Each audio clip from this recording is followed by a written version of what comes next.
It's been a couple of months since I did something really stupid. Now I completely regret it and barely remember most of what happened. My name is Jim Hawkins, and I have been married to my wife Christina for 7 years. We are both in our early 30s and seem to have a good relationship. We could always discuss our problems and disagreements. We agreed before the wedding that we would have no secrets from each other. As far as I know, this was the case until recently. I worked in a construction company with my friends Ted and Bill.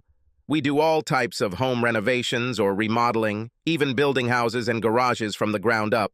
We met at a construction site a few years ago, became friends, and sometimes spent time together. We are all married, and our wives are also good friends. Ted and Emily have 2 young children. They have been married for about 5 years and are in their early 20s. Bill and his wife Judy are several years older than us. They are over 40, and their children are already grown. Chris and I didn't want kids at first, but we're considering it now. We wanted to be in a fairly good financial position before starting a family.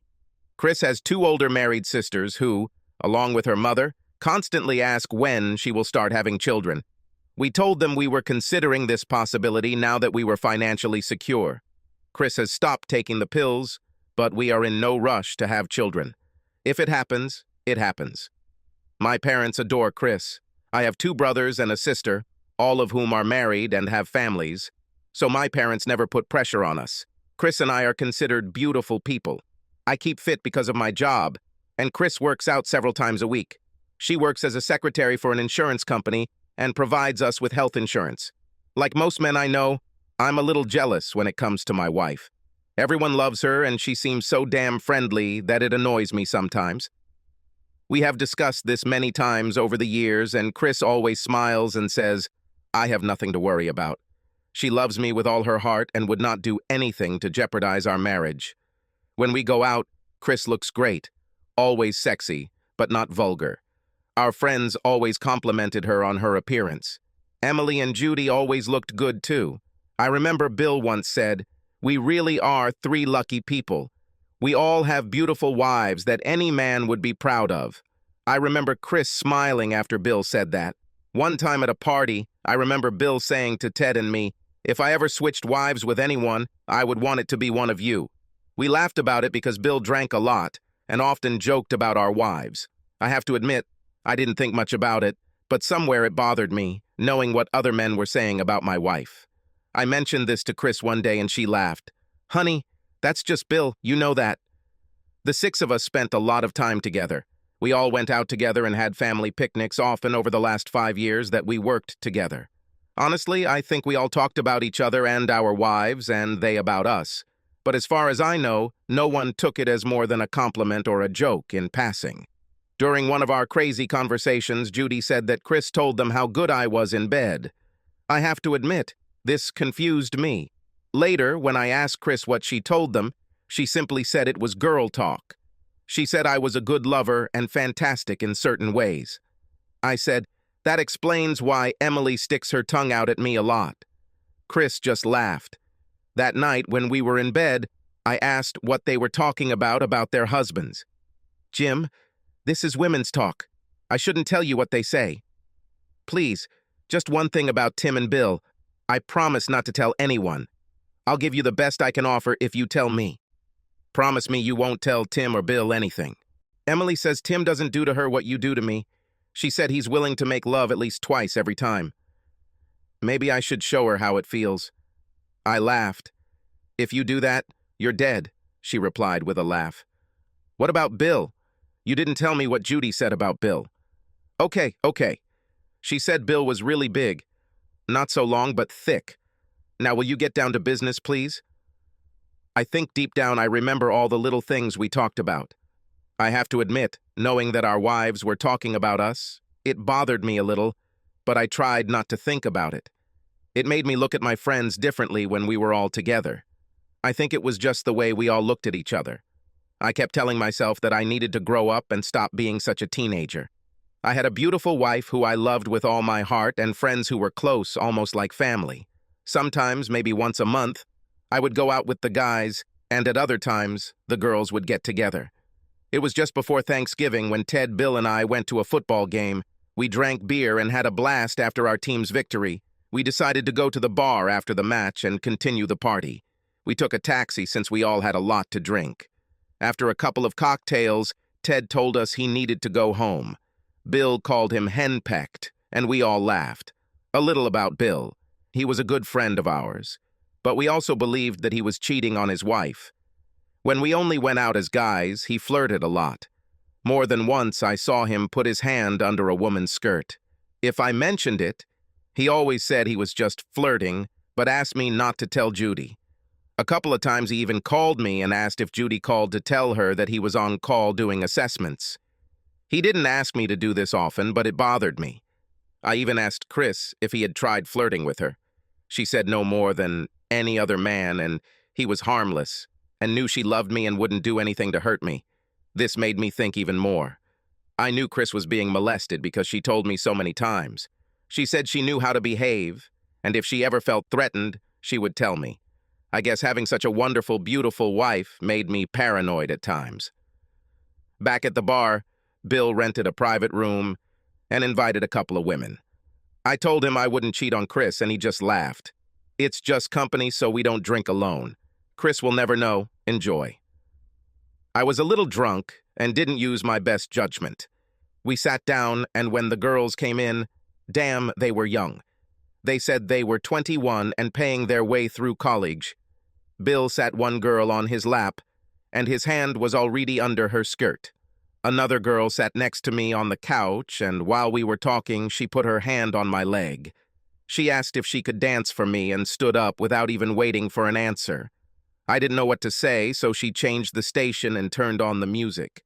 She started dancing, and I couldn't help but look at her. Before I knew it, she had taken off her blouse and skirt and was dancing in her bra and panties.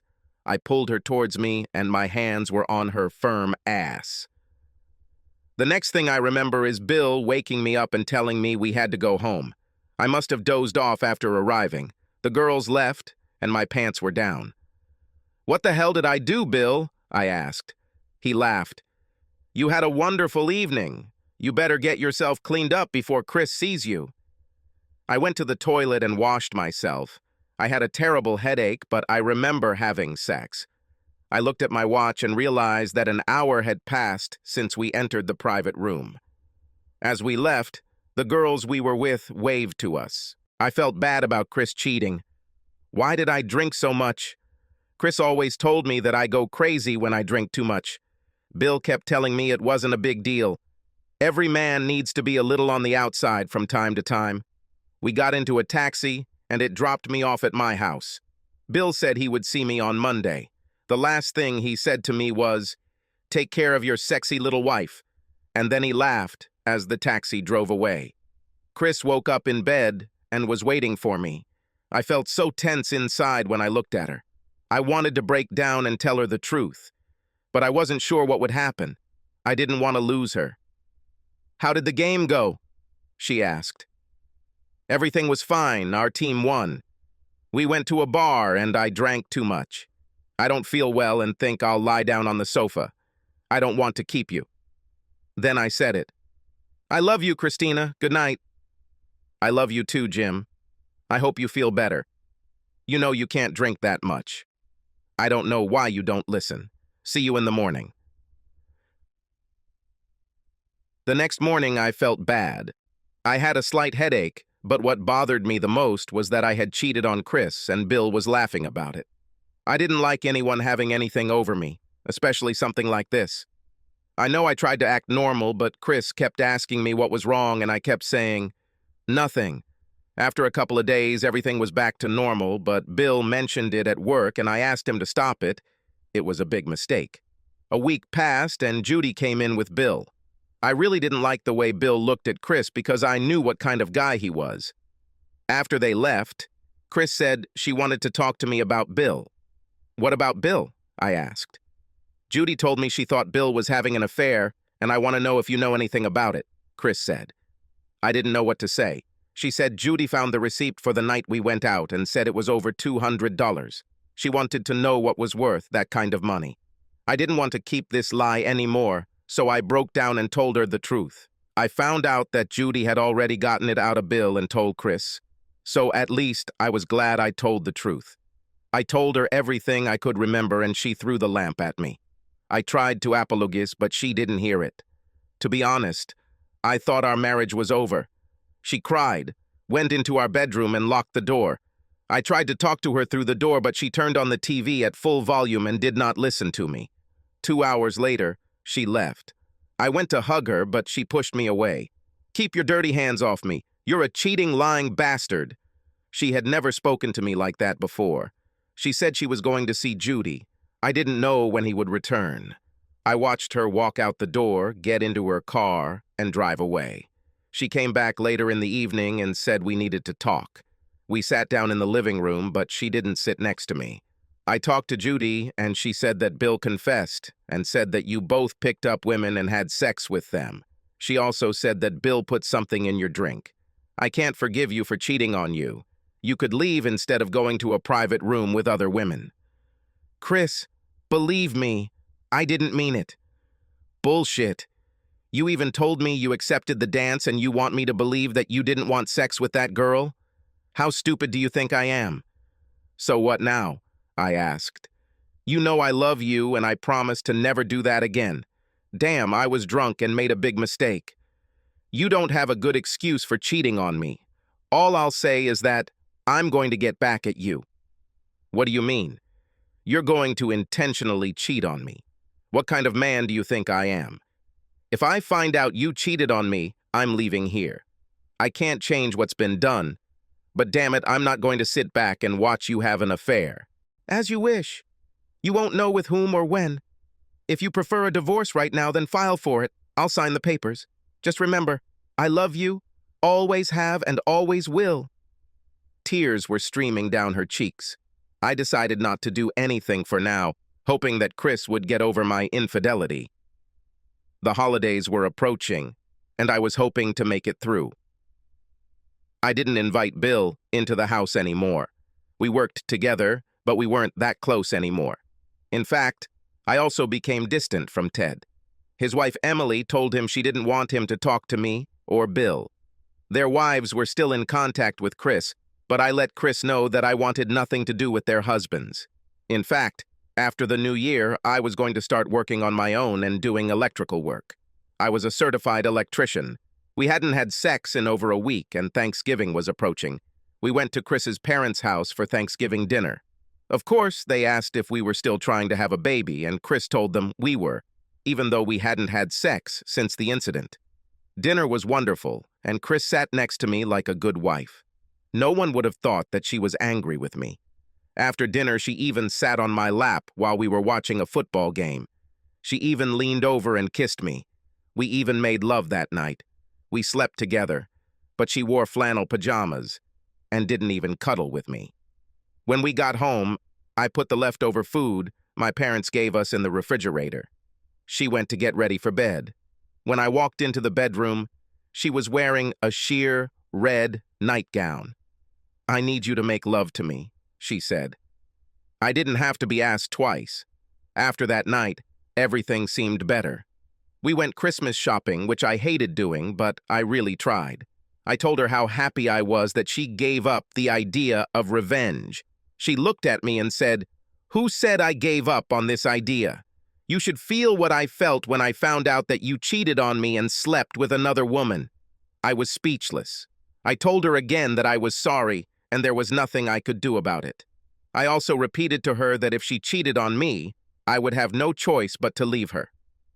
"Do what you have to. There's nothing more to say," she told me. The next week, she said she was going to her company's office party and asked if I wanted to go. Although I would have preferred to stay at home, I went with her. The last thing I needed was for her to dress sexy in a crowd of horny men. I stayed close to her most of the time.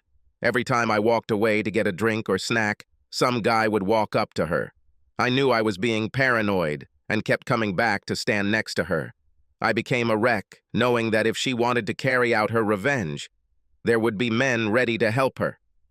When we got home, we went to bed, and I tried to give her the best sex of her life. I didn't want her to think about another man. She told me half a dozen times how good it was. and how much she loved me. We visited our relatives every evening, exchanging Christmas gifts. My siblings adored Chris and said she was the best thing that ever happened to me. I couldn't agree more. She was my life, and I felt like she was in danger. No one would have thought we were in trouble the way she held my hand, sat on my lap, and kissed me. Her sister told us that we looked like two lovers. I had to wonder if everything would collapse in one moment. She told me she would be home late one evening during New Year's week. Her office was throwing a small party at the restaurant and lounge for their employees. In the morning, I watched her get dressed. She put on a bra and panty set and a nice skirt and blouse. The last thing I said to her was, "Christina, I really love you." I didn't know what else to say. I just remembered how all the men in her office approached her at the Christmas party. The funny thing is that no one behaved inappropriately. It was just my damn thoughts playing with me. After dinner, Emily, who also worked in the office, drove Chris home. It was late, almost midnight, and I was on edge. Emily was one of the few people I trusted.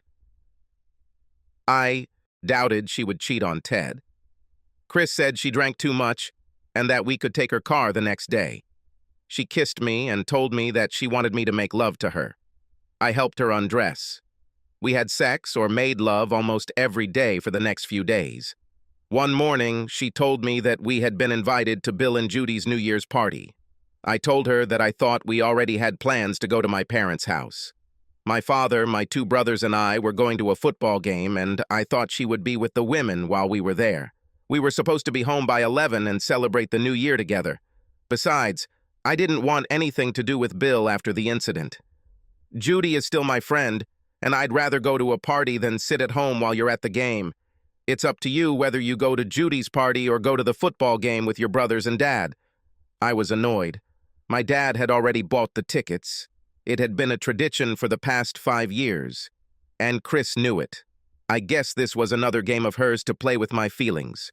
I told her that I would go with my father, and that I hoped she would come with me. She chose Judy's party. I saw her laying out the clothes she was going to wear before leaving to see my father. She left a very sexy red lace bra and panties on the bed, along with a tight black skirt with a side slit and a white silk blouse that showed off her breasts.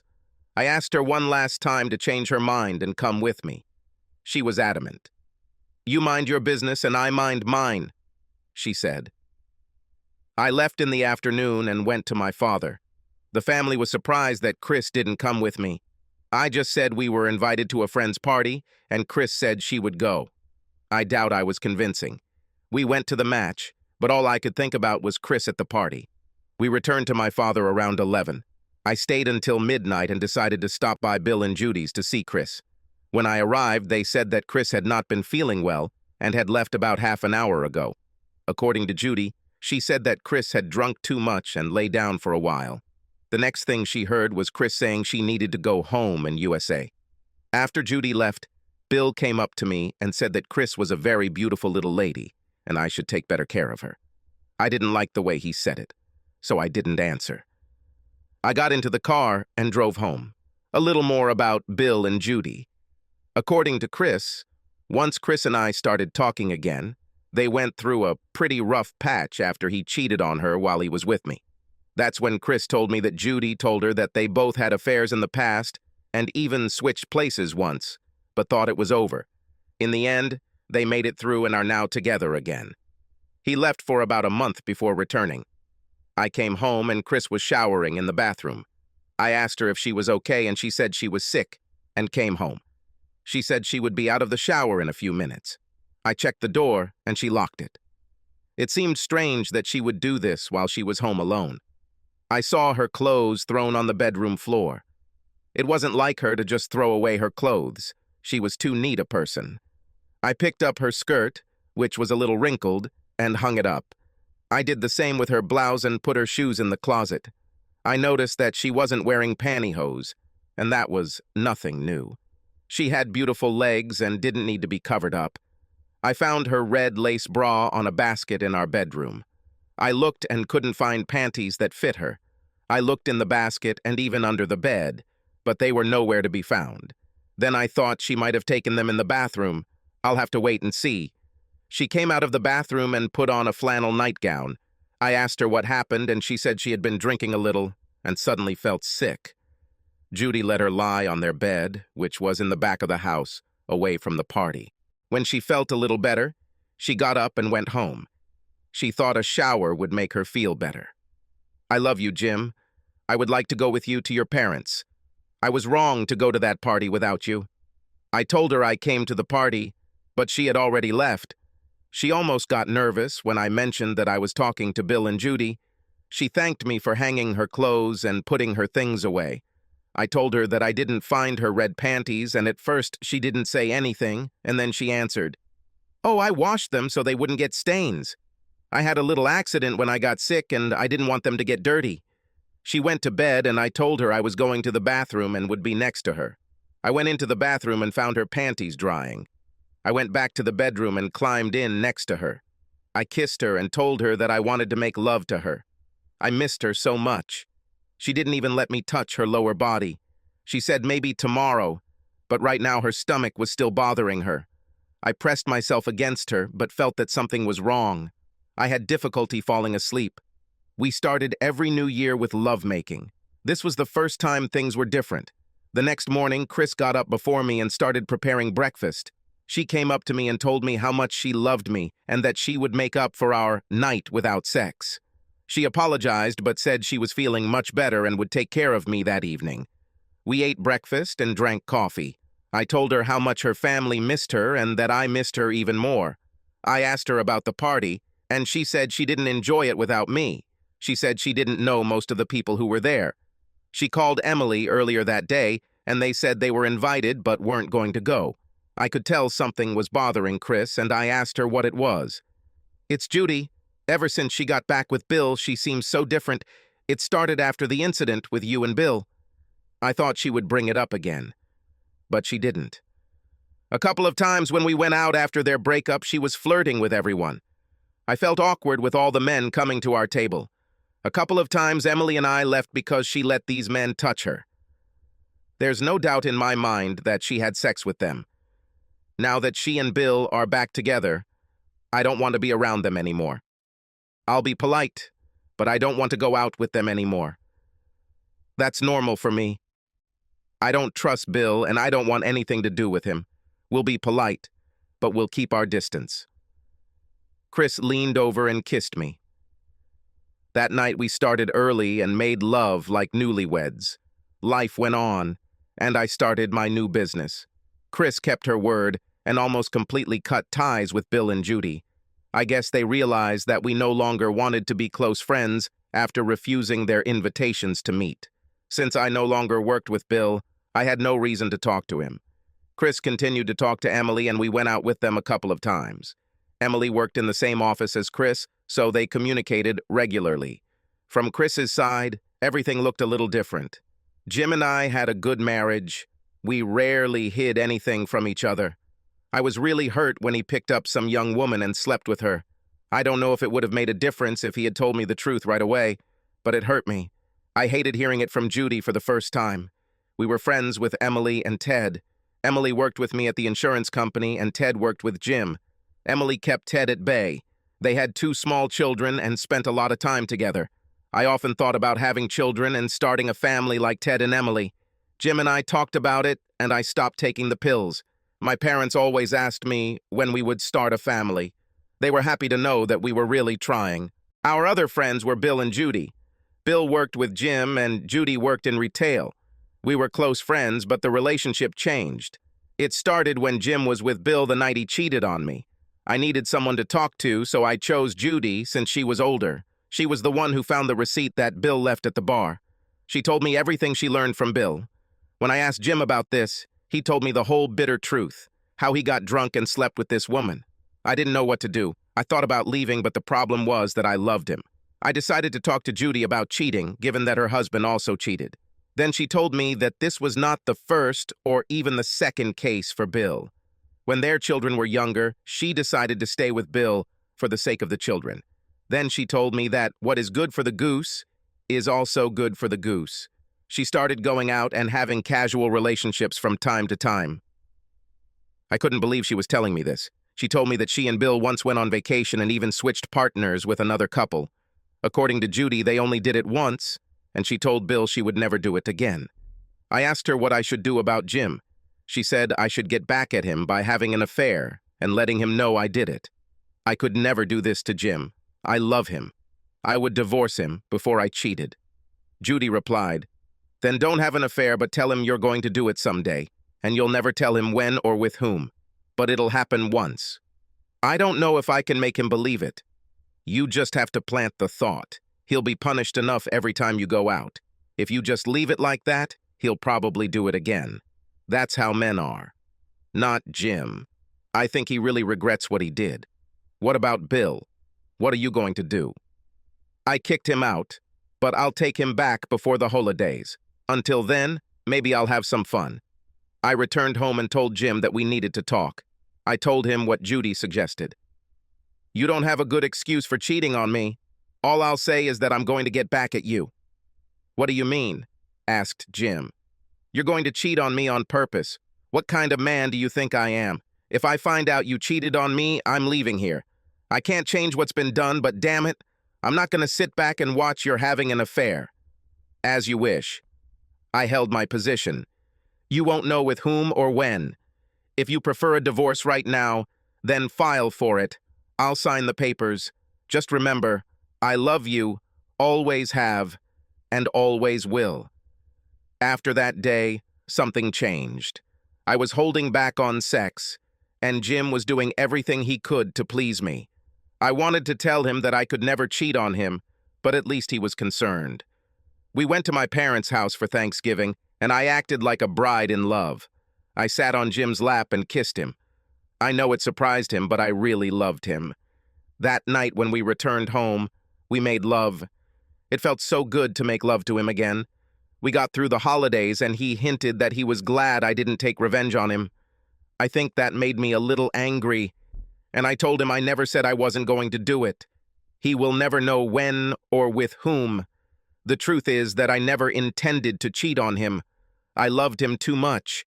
When I went out with the girls a couple of times, I did dance with some guys, but it didn't go any further. Judy allowed men to touch her and God knows what else, but I waited until I got home and enjoyed my husband. We went to my company's Christmas party, and Jim didn't leave my side. He was almost too protective, but I liked that he cared. I went to the company's New Year's party and exaggerated its importance, but it wasn't that big of a deal. I gave the senior bosses a kiss on the cheek on New Year's Day, and that was it. But I made a big deal out of it for Jim. Sex with him that night was wonderful. This brings us to New Year's Eve. We received an invitation to Judy and Bill's party. These were many of their old friends. I was angry at Jim for choosing to go to a stupid football game instead of being with me. Now, I understand how stupid that was. He got together with his father and brothers for a match once a year, and I made him choose.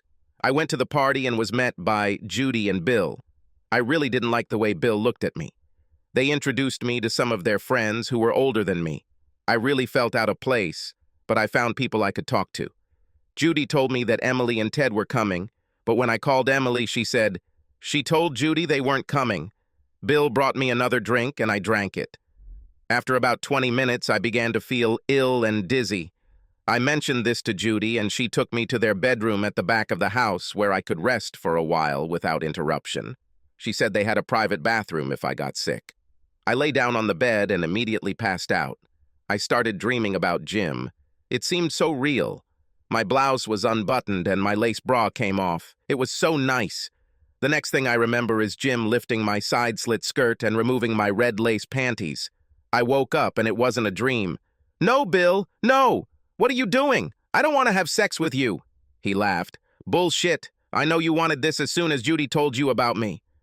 "Please don't do this, Bill. I don't want to have sex with you. I love my husband.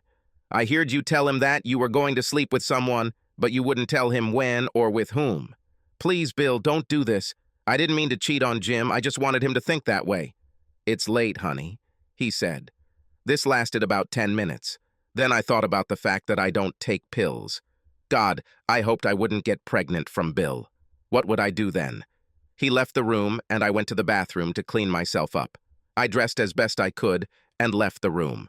I saw Judy and told her I was going home. She said she hoped I would get better and wished me a happy new year. I'm absolutely sure she didn't know what Bill did. After arriving home, I jumped into the shower to wash away the dirty feeling. I washed my lace panties with soap and detergent. I couldn't tell Jim what happened. I knew he would take his gun and kill Bill. I heard Jim knock on the bathroom door and ask if I was okay. I told him I had an upset stomach, which was not a lie. My insides were boiling with fear because of what had happened. We always started every new year by making love, but on this night, I couldn't let that happen.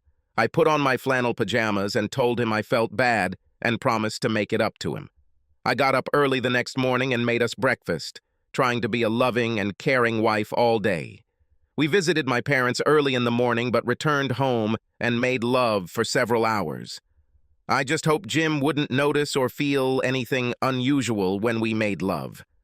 I even thought about taking the morning after pill, but I needed a prescription and I couldn't explain it to Jim since we were trying to conceive. I decided that I would just take the risk. I also talked to Jim about no longer keeping close ties with Judy and Bill. After my explanation, he agreed with me. Things between Jim and I were good. We visited relatives and other friends. Jim started his own construction business, and he kept regular hours. It was late February when I told him that I had missed my second period. We went to the doctor together in March and found out that I'd been pregnant for a couple of months. Jim was so happy to be a father. Needless to say, I prayed that the child would be his and be like him. At the 5th month, we were told it would be a girl, and we decided to name her Sarah after Jim's grandmother. My parents were so happy for us, as were Jim's parents. Word spread and Judy called me to congratulate me. I told her I was pregnant and Jim and I were both happy. She congratulated us on becoming parents. I'm absolutely sure Bill didn't tell her, but I would deny it if it ever came up. When it was time to give birth, Jim was with me. He was in the delivery room and even cut the umbilical cord. She was such a beautiful girl. Everyone said she looked like me, including Jim. They carried out a DNA test, which they say is now mandatory. I had a copy of Jim's DNA from when he was injured a couple of years ago. When I visited the doctor, I asked him to explain the DNA results to me. He looked at me with surprise at first as he examined the 2 DNA results. He then explained what this meant. He said there was a 99.9999% match that this man was the father.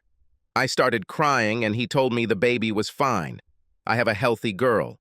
Our lives changed completely after Sarah was born. I took maternity leave.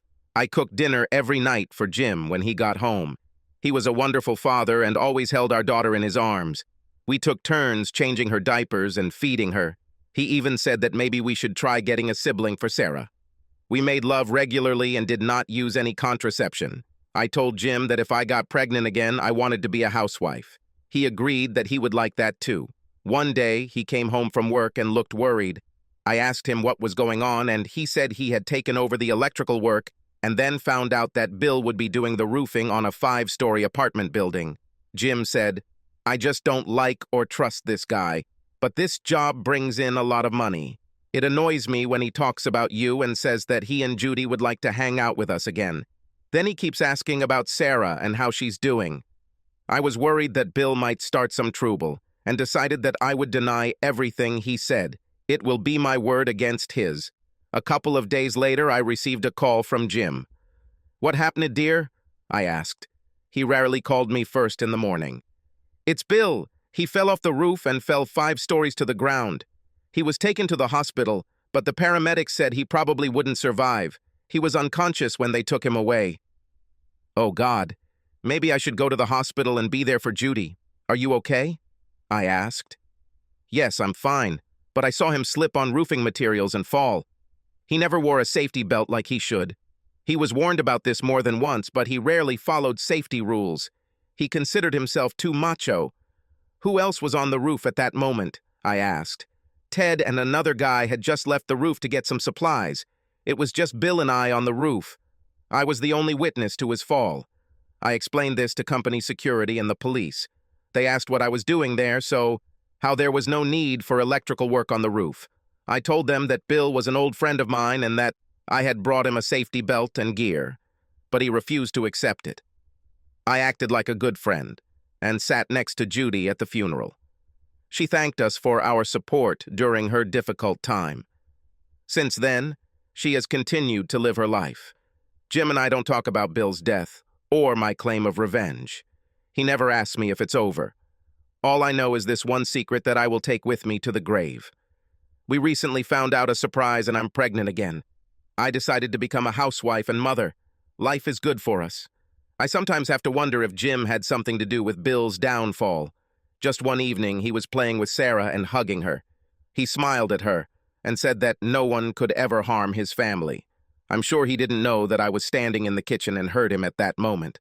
Subscribe to our channel so that your second chaff doesn't cheat on you, and go ahead and listen to the next story, because this story is nothing compared to the next one. If you're under 18, don't even think about listening to the next one.